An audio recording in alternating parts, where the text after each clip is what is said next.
Bienvenue dans cette nouvelle leçon de français pour le niveau CE6. Aujourd'hui, nous allons découvrir ensemble les mots génériques et les mots spécifiques.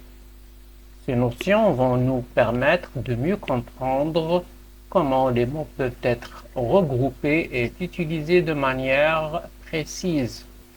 Puis nous allons corriger les exercices du livret d'activité, page 8, numéro 1, 2 et 3.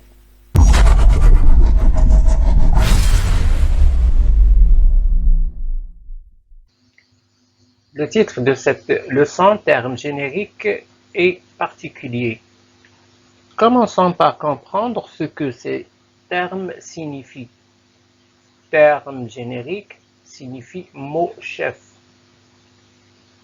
Terme particulier signifie mot spécifique. Qu'est-ce qu'un terme générique ou bien un mot générique? Un mot générique est un mot qui désigne un ensemble de choses ou d'éléments ayant des caractéristiques communes. Par exemple, le mot fruit est un mot générique. La pomme, la banane, la fraise sont des mots spécifiques ou bien des particuliers qui font partie du mot fruit. Voyons ensemble un autre exemple. Le mot animal est un mot générique. Par contre, le mot chat, chien, éléphant, oiseau sont des mots spécifiques ou bien on dit des mots particuliers. Les deux réponses sont justes. Mot particulier, mot spécifique. Qu'est-ce qu'un terme particulier? Un mot particulier ou bien un terme particulier qui désigne un élément spécifique d'un ensemble plus large. Par exemple, parmi les fruits, une pomme. Alors cette pomme est un mot spécifique. Il permet de savoir exactement de quel fruit on parle. On a ici fruit, terme générique, mais pomme, c'est un terme spécifique. À l'inverse, un mot particulier désigne un élément précis au sein d'un groupe.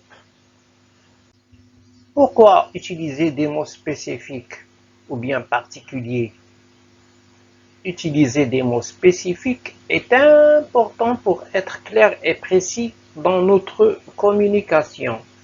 Imaginez si je dis animal, mais je parle en réalité d'un chat. Il vaut mieux utiliser le mot spécifique pour éviter toute confusion. Bravo! Maintenant, nous allons corriger ensemble les exercices de la page 8 du fichier numéro 1, 2 et 3. Exercice numéro 1. Dans ce texte, quel est le terme générique et les mots de sens particulier qui lui correspondent? Ici, on vous demande de chercher le mot générique et les mots particuliers. Je lis le texte. L'artisanat est un secteur économique intéressant, mais peu de jeunes gens veulent de nos jours se lancer dans des métiers manuels. Pourtant, on a toujours besoin de bons peintres, d'électriciens, de mécaniciens, etc. En France, il faut parfois attendre plusieurs jours avant de trouver un plombier qui puisse venir chez vous. Le terme générique ici, c'est le mot les métiers manuels. Les métiers manuels sont des métiers qui impliquent une activité physique ou bien l'utilisation des mains et du corps. Par contre, il y a des métiers intellectuels qui nécessitent l'utilisation de la pensée, de l'analyse et de la créativité. Les mots particuliers, on a peintre, c'est un travail manuel, peintre, électricien, mécanicien, plombier.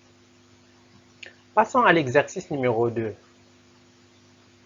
Trouve le terme générique qui convient pour chaque liste de mots de sens particulier. Ici, on a des mots qui sont déjà un sens particulier. Et le travail attendu, c'est de trouver les termes génériques de chaque liste. Canapé, armoire, sofa, fauteuil, table, chaise sont des meubles. Cuisine, salle à manger, chambre, entrée, salon sont des maisons ou bien appartements. Alger, Washington, Moscou, Rabat, Londres, des capitales. Salade, carottes, choux, radis, épinards, c'est des légumes. Colère, peur, amour, passion, dégoût sont des sentiments ou bien des émotions. Exercice numéro 3. Complète avec 5 mots de sens particulier. On a déjà ici proposé des mots génériques et c'est à vous de trouver des mots spécifiques. Par exemple, des problèmes écologiques, on va essayer de trouver 5 mots spécifiques ou bien particuliers, comme pollution, déforestation, sécheresse, érosion nucléaire. Pour les maladies, on a par exemple rougeole, rubiole, jaunisse, rachitisme, tuberculose. Des lieux publics comme école, grande ou bien la grande place, hôpital, gare, poste. Des grandes villes de ton pays, par exemple Rabat, Casablanca, Tanger, Agadir, Marrakech. Des oiseaux, alouettes, pinsons, pies, coqs, corbeaux. Des véhicules comme voitures, camions, tramways, trains, cars, etc. Merci d'avoir suivi cette correction avec moi. Si vous avez des questions, n'hésitez pas à les poser dans les commentaires. À la prochaine fois pour de nouveaux exercices et de nouvelles leçons.